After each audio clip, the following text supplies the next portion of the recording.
Now, what's up, guys? The Common Sense Messiah is back to challenge another mainstream narrative. But this is something I've spoken on before, but not a lot of people paid attention to it because this was in my earlier days, and this was one of the earliest videos I did, and I didn't have as big of an audience as I have now.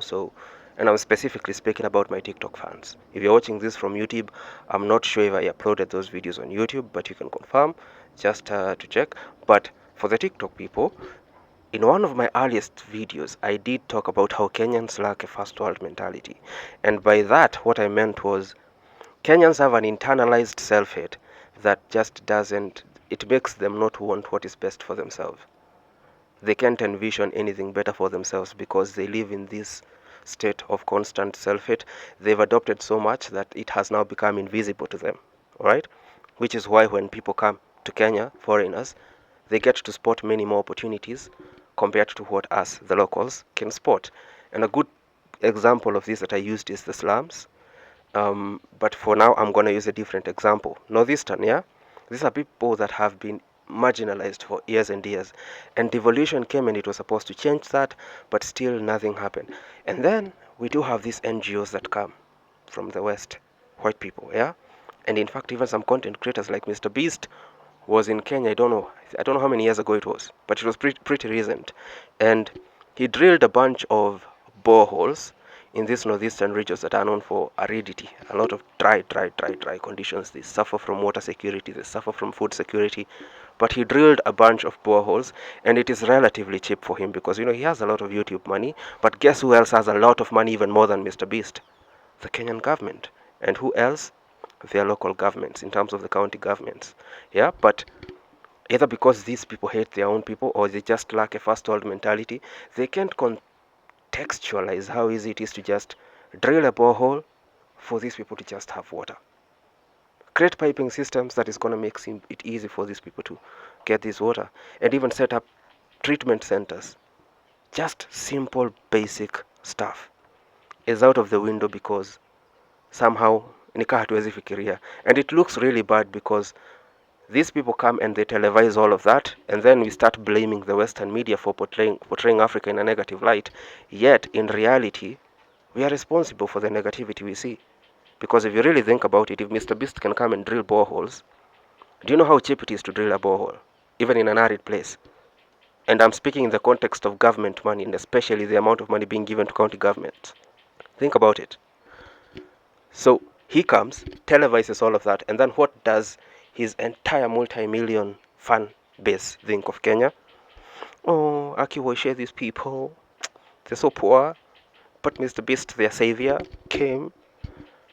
And that's a problem. That's a problem. Why that idea did not originate from their local politician and their local water ministry still baffles me. It still baffles me.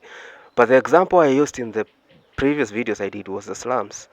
The slums are a good reflection of how we hate ourselves, because if you really think about it, this is the informal sector, and while they lack materials to build proper houses, and they use mabatis and poles and wood to build these houses, there is something we call aesthetics and functionality to create something that looks good and creates proper livable conditions. There is such a way that they could have utilized exactly the same amount of materials they used and exactly the same amount of money they had invested into creating these houses, but do it in a manner that would have created better living conditions, and then they would have even dug better drainage systems that would have ensured that their houses don't flood, or at least they don't have running sewers on their streets, which creates a very unsafe environment for them and their kids, because mosquitoes, cholera, and all of that. You know what I'm saying? So it's just a lack of first world mentality, a lack of first world thinking. A few days ago, I saw in the TV some school in the Maasai land. I don't know this place specifically, what place it was, but it was a school that was in such a deplorable state. Deplorable, completely horrible. Young learners hurry into class. From a distance, it may look like they are jumping over a broken fence as they rush in. But this is actually their main entrance, what they call Gate A. A makeshift barrier left meant to keep off wild animals that roam from nearby forests and rivers. Wanyama wanaingia hapa kila mara usiku na mchana, na vile unaona hapa ni msituni kabisa. At first glance, the school appears perfectly normal, nothing amiss. But a close look reveals a different story. With only a handful of classrooms available, learners are forced to share spaces.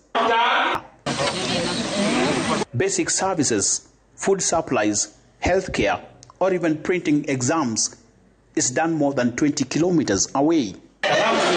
With no electricity, mobile network, and decent housing, some teachers have been forced to live together inside mud structures within the school compound.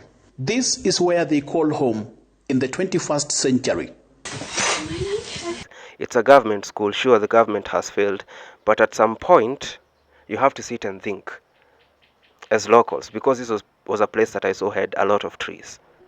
How hard would it be to hire one guy with a good power saw, come cut down a number of trees, divide proper wood, timber for creating these proper classrooms and all this, just because of the mere fact, this is our kids, your children that are going to these schools, right? Even in the toilets, they're about to fall, the toilets are an operational hazard. Anyone could fall and die at any moment. But it's relatively easy to just gather a few young men from the village, have them dig proper pit latrines deep enough, create proper structures, right? Use even wood, timber, right, to build the structure, and then your kids will just have proper latrines, proper classrooms, a proper fence. But everything is Serikali's idea. It is so much Serikali's idea, you pedestalize the government at the expense of your own common sense, at the expense of your own thinking capacity. To see that, okay, within this capacity, I have a responsibility to create a proper living standard, a good living standard for myself, and I have the means to do that, so I'm going to utilize that before I even go to the government. Another case, waste disposal, and specifically I'm talking about the estates we have in Nairobi and all these places. A good number of them, these are places you could just dig up one very big hole and give each other responsibilities, or at least hire one person to be in charge of burning this waste and burning it down until it is ash. And then you create a structure in a manner that it's like an incinerator where the smoke doesn't tend to affect a lot of people as much as it would when you're burning these waste materials. It is very doable within every estate. As much as we have a garbage crisis in Nairobi, even in the slum areas, it's very, very doable. But what would Nairobians rather do? Okay, I live here, this is my door, this is my compound, I'm just gonna throw trash there. Yeah, this is my road, that's the drainage, I'm just gonna dump trash there. Yeah, because what the hell, it's not my responsibility. And then when the thing floods and there's water in your house, oh, this Nairobi County government, oh, this government, what? You want to throw tantrums, yet you yourself, you lack a first world mentality. Let me tell you something, to build a first world nation, as much as we like blaming the government, and I don't want to sound like a government shill here, but let me tell you something, Kenyans, you're all pathetic thinkers, you lack a first world mentality. You lack the capacity to envision better for yourself. You lack the capacity to build better for yourselves. Because if you really think about it, it takes the combined effort of the people and the government to create proper living conditions and first world conditions for yourself. But what would you guys rather do? Serikali's idea. You create the mess in the first place, while it was very easy for you to deal with that mess, and then you sit and whine, cry about the government for days on days. Oh, government, this government, that, and I do agree, the government has failed, but trust you me, some of these things you'll not complain about are things that are very achievable within your standards. And I know some of you idiots are going to come in the comments and say, okay, for the case of example of schools, is it my responsibility to build a proper school? Well, your politician is an idiot. He's a brain-dead idiot. You elected him, despite him being a brain-dead idiot. He can't fix shit. This is your kid going to that school. The pit latrines are an operational hazard. The school is a flood risk because it's always muddy. And when the water level rises, well, guess what? Your kids can't go to school anymore. But within yourselves, you have people who can cut down some number of trees, build proper structures, and then replant the trees. And guess what? Your kids have a better place to study. What is so hard about that? But in your minds, mko na such a scarcity mentality, utafikiria, oh, sitaki kusaidia serikali kwani hii tax nalipa ni ya nini? Well, it's your kids going to the fucking school. I mean, think about it. You're there dumping trash outside your door. Guess what? You are the fucking person that is living there. It's your house. It's your place of existence. You choose to dump right outside your house. It is smelly. It now looks horrible. And then you have the guts to come and sit and type on Twitter, oh, this Kenyan government, blah, blah, blah. You're the problem. You are the fucking problem. And that's something you need to make peace with. Anyways, fix that. Fix that. And that's why they call me the common sense messiah, because I am the one fixing your minds. Fix that. And that is not a request. You can come whine about it in the comment section. But other than that, I'm out.